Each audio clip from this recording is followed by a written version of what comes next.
All right. Welcome back to Wade's World, everybody. I hope you're having a good evening, a good Saturday. I think today's Saturday. I'm pretty sure it's Saturday. Anyway, I hope you're having a good Saturday.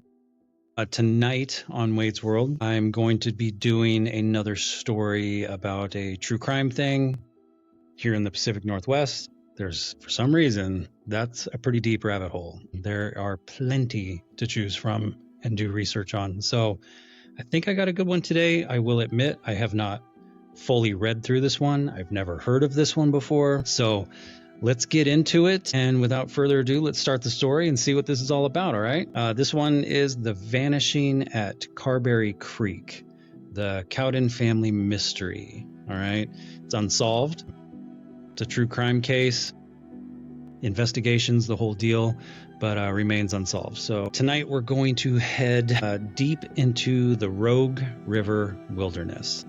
All right, a place where trees grow so thick they swallow the sound, and where the river bends through miles of untouched Oregon forests. All right, a place where in 1974, an entire family, 2 parents, and a 5-year-old boy and baby girl walked into the woods and never walked out. This is the Cowden family disappearance, one of the most disturbing unsolved cases in the Pacific Northwest history. So the setup to this story, it's Labor Day weekend, 1974. Richard and Belinda Cowden pack up their 2 kids, 5-year-old David and baby Melissa, and head out for a simple camping trip near the Carberry Creek, just outside the tiny town of Copper, Oregon. They weren't thrill seekers. They weren't inexperienced. They were just a young family looking for a quiet weekend in the woods. They set up camp. They cooked their dinner. They relaxed by the creek. Everything was normal. So the last sighting of this family on September 1st, around 9 a.m., Richard and little David walked to the Copper General Store to buy milk. The clerk remembered them clearly.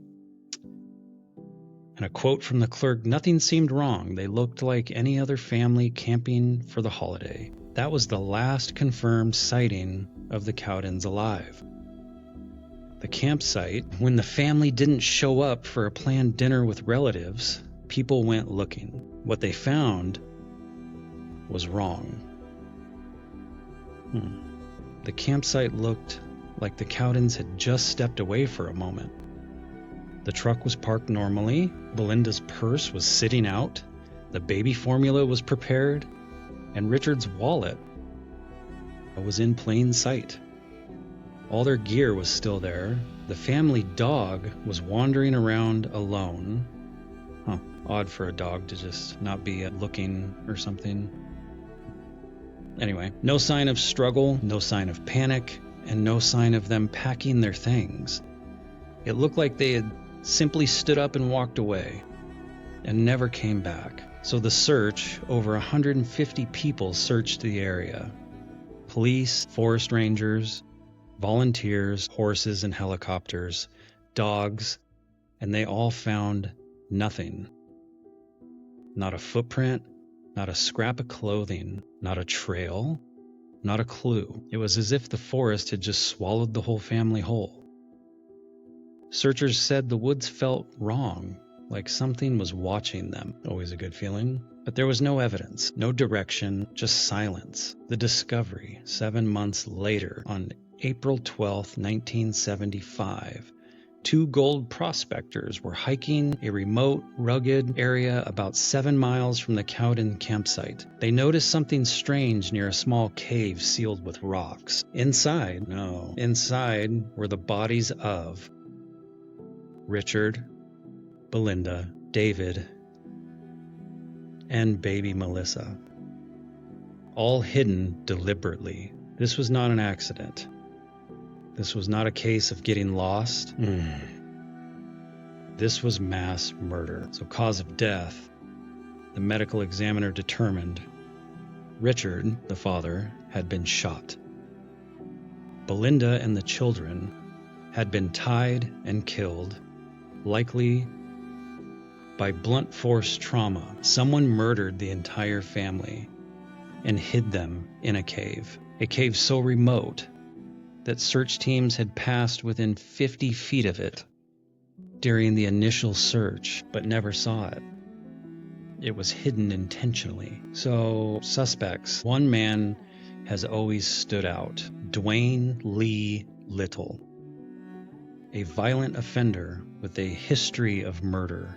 And this guy was just out. He was out on parole at the time. Okay, keep reading. He was seen in the area that weekend. He was known to carry a gun, so a felon with a gun, but this is the 70s, I need to remember that. Things were a little different back then. He had a pattern of attacking families. A witness reported seeing his car near the Cowden campsite, but there was no physical evidence tying him to the crime. He was never charged. Theories. Investigators believe the killer approached the family at the campsite, forced them to leave everything behind, marched them into the woods, killed Richard first, the father, probably the only one that could pose any sort of real threat, then murdered Belinda and the children, hid the bodies in the cave, and slipped back into the forest without being seen. Why? Like, what was the motive other than just being a killer and wanting to kill people? The motive unknown. Keep reading. The killer never proven and the case still unsolved. The most disturbing part, the Cowden campsite looked like the family had stepped away for just a moment. Baby formula prepared, wallet out, dog waiting. Whatever happened fast. And it happened without a struggle. That detail haunts investigators to this day. So the Rogue River Wilderness is a beautiful area, but it's also an ancient area, wild and full of places where people disappear without leaving a trace. The Cowden family walked into the woods on a Sunday, September morning and met something or someone that erased them from this world. Their killer is almost certainly dead now, but the mystery remains. And the forest keeps its secrets. Wow. So tonight's, that's wild. That's a wild story. Like no motive, no real suspects, just a family that was murdered for what seems like no reason. So I guess tonight's story is a reminder that even the most peaceful seeming places in the Pacific Northwest can hide some real darkness. And you'll never see it coming in some of these cases. It comes out of absolutely nowhere and for no reason whatsoever, unfortunately. But as far as like some deeper, kind of more verified details about this family's case, the dog's behavior was a major red flag. That's what I was kind of thinking. When relatives arrived at the campsite, the Cowden Basset Hound, so that would have been a tracker of a dog anyway, was wandering alone, whining, acting distressed, but not injured. Searchers said the dog behaved like it had been waiting for the family to return, meaning whatever happened fast. The dog's presence is one of the biggest clues that the family didn't leave voluntarily. And then also the campsite looked frozen in time. Investigators described the scene as a family interrupted in what they were doing. Details that disturbed them was things like the baby formula being mixed. It was actually mixed and ready, like they were about to feed the baby. Belinda's purse was just out in the open, so clearly someone wasn't looking for thieving. Richard's wallet was left out, same thing. You know, clearly no one was interested in taking their belongings or their valuables. It was about taking them. Food was set up and not eaten. Towels were laid out near the creek. A half-finished pack of cigarettes sat on a table. It looked like they were in the middle of their morning routine when someone approached. And then a witness. A witness saw something strange. A man hiking near the area reported seeing, and I quote, a stocky man, wearing jeans and a dark shirt, walking alone, carrying a rifle, near Carberry Creek, on the same day the Cowdens vanished. He didn't think much of it at the time. Hunting is common in that area. But after the disappearance, he reported it. This sighting aligns with the prime suspect, Dwayne Lee Little, who was known for carrying a gun. And things like the cave, it looks like. The cave was hidden with purpose. The cave where the bodies were found was small, hard to see, covered with rocks, located in a steep, rugged terrain area.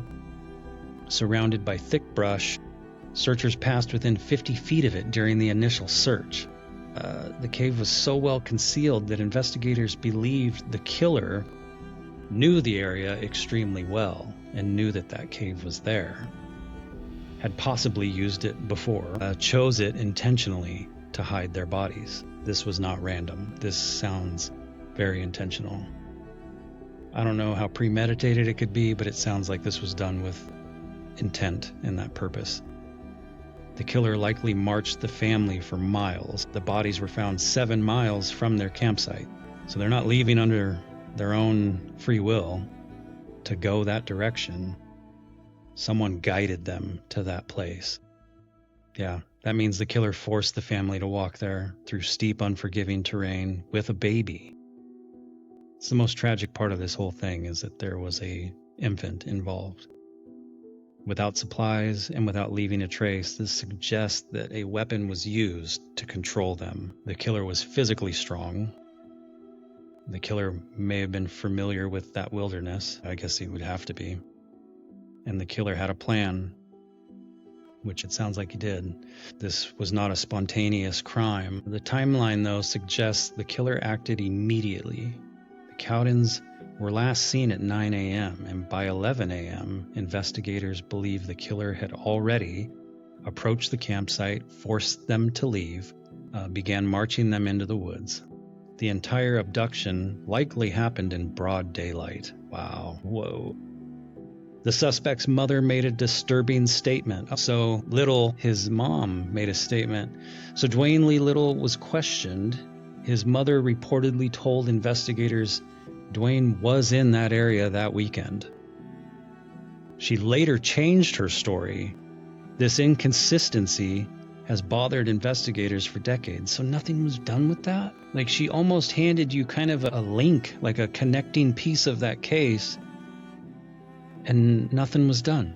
The FBI was involved because the case involved an entire family, a remote wilderness, a possible serial killer. So the FBI assisted with profiling. Their conclusion, and I quote, "The killer was familiar with the terrain, comfortable in the wilderness, and capable of controlling multiple victims. This profile matches Little." Okay, a mother's statement, the speculation that he was there anyway, and then confirmed that he was there, and then attributes that are matching his profile. And he was seen, like, this is crazy. This is crazy that this is unsolved. The case still haunts search and rescue teams. Veteran searchers have said it's one case we never got over.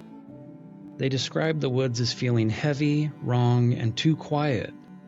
One searcher said it felt like the forest was hiding something. I don't think the forest is hiding anything. I think this is kind of clear what happened, and for some reason back in the 70s I don't know what was missing that kept them from doing more about that. That's okay. Wow. All right. Well, that's a wild story. That's a tragic story. I don't know about you. I'm somebody who I can't watch movies that are clearly, it's a movie, it's fake. I can't watch movies where kids are being harmed, or let alone babies. I just can't do it. I can't sit through it. I have to turn them off. That's just one thing that makes a story 10 times more tragic for me, is when there is a child involved. And in this case, 2 kids were involved, and that's so terrible. And the parents. So their extended family, I can't even imagine what they must have gone through during that time period, and the lack of answers. So obviously I'm choosing to read stories that are unsolved and mysteries, and to keep myself a little unbiased to it. I don't like to pre-read all the details because I want to kind of be in it with you as we discover it together. But so I should be expecting that there's no outcome, but man, it just sucks every time knowing that there was no conclusion, closure for anybody. It's just so sad. It's super sad to hear. So, man, well, any thoughts on that? Let me know. Any further information, let me know. I want to kind of stress too, like if you guys have stories, like whether it's paranormal, true crime, or a fun one, like it doesn't have to be serious all the time. But if there's something like you guys want me to look into, I'm happy to look into it. I will look into any genre, find something to research that I find interesting that might be good.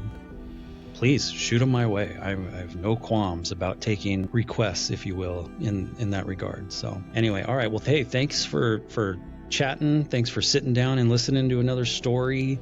I hope you guys are having a good night, and hit me up, if you want anything specific. Happy to hear it. So I hope you're doing well, and just enjoy your evening and your weekend, whatever's left of it. And I hope to see you guys next time. So for Wade's World, I see you, and I hope you're having a great night, all right? And I'll catch you on the next one. Take care, guys.